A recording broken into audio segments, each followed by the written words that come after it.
बच्चों, हम अपने दैनिक जीवन में बहुत सी वस्तुओं का उपयोग करते हैं। इन वस्तुओं का उपयोग कभी हम अपने भोजन के लिए, कभी फैशन के लिए और कभी मनोरंजन के लिए करते हैं। हम और आप क्योंकि ऐसी ही बहुत सी वस्तुओं का उपभोग या उपयोग करते हैं, इसलिए हम सभी उपभोक्ता हैं। सोचिए, जब आप एक 5 रुपए की पेन खरीदने स्टेशनरी जाते हैं तो आप उस पेन को चला कर देखते हैं, पकड़ कर देखते हैं। आप ये भी देखते हैं कि उससे आपकी हैंडराइटिंग अच्छी बनेगी या नहीं। ऐसा आप क्यों करते हैं? हम सभी लोग ऐसा इसलिए करते हैं क्योंकि हम सभी की एक धारणा होती है कि हम अपनी कम से कम आय में ज़्यादा से ज़्यादा लाभ प्राप्त कर सकें, और अगर हम ऐसा कर लेते हैं तो हमारी वही अवस्था उपभोक्ता संतुलन यानी कि उपभोक्ता संतुष्टि की अवस्था कहलाती है। उपभोक्ता संतुष्टि या उपभोक्ता संतुलन ऐसी अवस्था है जिस अवस्था में पहुंचने के बाद कोई भी उपभोक्ता किसी भी प्रकार का परिवर्तन नहीं चाहता है। ऐसा वो इसलिए करता है क्योंकि वो बहुत सारे विकल्पों में से एक श्रेष्ठ विकल्प का चयन अपने लिए कर चुका होता है। अब प्रश्न यह उठता है कि उपभोक्ता को संतुष्टि किन वस्तुओं के प्रयोग से मिलती है? बच्चों, उपभोक्ता के लिए जो वस्तु सबसे ज़्यादा उपयोगी होती है, उसी के उपयोग से उसको सबसे ज़्यादा संतुष्टि मिलती है। तो उपयोगिता क्या है? उपयोगिता क्या है? अगर इसको सामान्य बोलचाल की भाषा से हटकर अर्थशास्त्र के दृष्टिकोण से देखेंगे तो हम यहाँ अर्थशास्त्रियों द्वारा उपयोगिता के संबंध में दी गई कुछ परिभाषाओं का अध्ययन करेंगे। जैसे कि एक प्रसिद्ध अर्थशास्त्री प्रोफेसर पेंसन का कहना है कि उपयोगिता किसी वस्तु की वह शक्ति है जो मानवीय आवश्यकताओं को संतुष्ट करे। इसी तरह आइए देखते हैं प्रोफेसर जे.एस. मिल ने उपयोगिता को कैसे परिभाषित किया है। Professor JS. मिल के अनुसार अर्थशास्त्र की भाषा में किसी वस्तु या सेवाओं की वह क्षमता जिससे मानवीय आवश्यकताओं की संतुष्टि की जा सके उपयोगिता है। इसी तरह से जब हम बहुत सारे अर्थशास्त्रों की और परिभाषाओं का अध्ययन करेंगे तो हम देखते हैं कि सभी ने एक शब्द मानवीय आवश्यकताओं की संतुष्टि, इस शब्द का प्रयोग सभी अर्थशास्त्रियों ने किया है। तो हम इससे इस निष्कर्ष पर पहुंचते हैं कि प्रत्येक वह वस्तु जो मनुष्य की आवश्यकताओं को संतुष्ट कर दे, उसके लिए उपयोगी हो, वही वस्तु और उस वस्तु का प्रयोग उस व्यक्ति के लिए उपयोगिता कहलाती है। बच्चों, उपयोगिता के अर्थ को जानने के बाद आइए अब देखते हैं कि उपयोगिता की विशेषताएं कौन कौन सी हैं। उपयोगिता की पहली विशेषता है कि उपयोगिता व्यक्तिगत होती है, यानी कि ये व्यक्ति के रुचि, उसकी स्वभाव और उसकी आदत पर निर्भर करती है। जैसे कि जिस व्यक्ति को चाय पीने की आदत है, चाय उस व्यक्ति के लिए उपयोगी है, लेकिन जिस व्यक्ति को चाय पीने की आदत नहीं है, उसके लिए चाय उपयोगी नहीं है।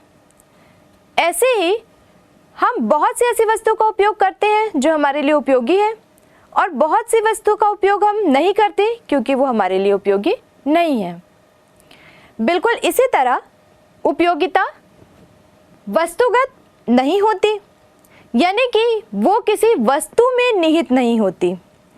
जैसे कि 12th की अकाउंटेंसी की बुक कॉमर्स के स्टूडेंट के लिए उपयोगी है, लेकिन सोचिए कि क्या वही बुक किसी बायो या मैथ्स के स्टूडेंट के लिए उपयोगी हो सकती है? नहीं हो सकती। तो इसलिए कहा जा सकता है कि हम यह नहीं कह सकते कि ये वस्तु प्रत्येक व्यक्ति के लिए उपयोगी है, यानी कि उपयोगिता वस्तुगत नहीं होती है। उपयोगिता की एक और महत्वपूर्ण विशेषता है कि यह अनुमानित होती है। इसका मतलब है उपयोगिता का हम सिर्फ अनुमान लगा सकते हैं, सही आकलन हम नहीं कर पाते। फिर भी क्योंकि हमको उपयोगिता की गणना करनी होती है, इसलिए प्रोफेसर मार्शल ने कहा है कि उपयोगिता को कुछ संख्यावाचक गणनाओं द्वारा, जैसे 1, 2, 3, 4 या 10, 12, 15 इस तरह की कुछ गणितीय संख्याओं द्वारा प्रदर्शित किया जाना चाहिए, ताकि हम उपयोगिता की गणना करते समय इन संख्याओं का प्रयोग कर सकें। मुद्रा के साथ भी उपयोगिता का आकलन किया जा सकता है। जैसे मान लीजिए एक पेन के लिए मैंने 5 रुपए दिए, तो मैं यह कह सकती हूँ कि उस पेन की उपयोगिता मेरे लिए 5 रुपए के बराबर है। या एक कॉपी के लिए मैंने 10 रुपए खर्च किए, तो मैं ये भी कह सकती हूँ कि उस कॉपी की उपयोगिता मेरे लिए 10 रुपए के बराबर है। या मैं ऐसा भी तो कह सकती हूँ कि कॉपी की उपयोगिता मेरे लिए पेन की उपयोगिता से डबल है। तो क्योंकि हमको उपयोगिता की गणना करनी होती है, अतः उपयोगिता के लिए कुछ संख्यावाचक अंकों का प्रयोग किया जाना जरूरी होता है। उसी तरह उपयोगिता की अगली विशेषता है कि ये परिवर्तनशील होती है। परिवर्तनशील होने का आशय है कि ये समय, स्थान या परिस्थितियों के अनुसार बदल जाती है। जैसे कि वर्षा ऋतु के समय रेनकोट या छाते, इनकी उपयोगिता बढ़ जाती है, लेकिन इन्हीं की उपयोगिता ठंड या गर्मी के दिनों में बिल्कुल नहीं रहती। उसी तरह स्थान के अनुसार भी उपयोगिता परिवर्तनीय होती है। ठंडे प्रदेशों में जैकेट, स्वेटर या शॉल की उपयोगिता बढ़ जाती है, लेकिन उन्हीं वस्तुओं की उपयोगिता गर्म प्रदेशों में बिल्कुल नहीं रहती। इन उदाहरणों के आधार पर हम ये कह सकते हैं कि उपयोगिता स्थान या समय के अनुसार परिवर्तित हो जाती है। उपयोगिता की अगली महत्वपूर्ण विशेषता है उपयोगिता ऋणात्मक और धनात्मक भी हो सकती है। जब हम किसी वस्तु की अतिरिक्त इकाइयों का प्रयोग करते जाते हैं, तो उससे प्राप्त होने वाली उपयोगिता घटती जाती है। एक ऐसा समय आता है जब उसकी उपयोगिता शून्य हो जाती है।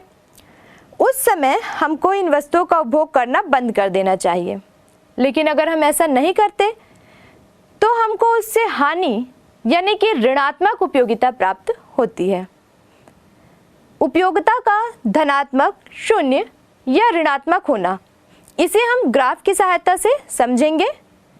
वास्तव में ऐसा इसलिए होता है क्योंकि उपयोगिता के उत्तरोत्तर इकाइयों के प्रयोग में सीमांत उपयोगिता ह्रास नियम लागू होता है।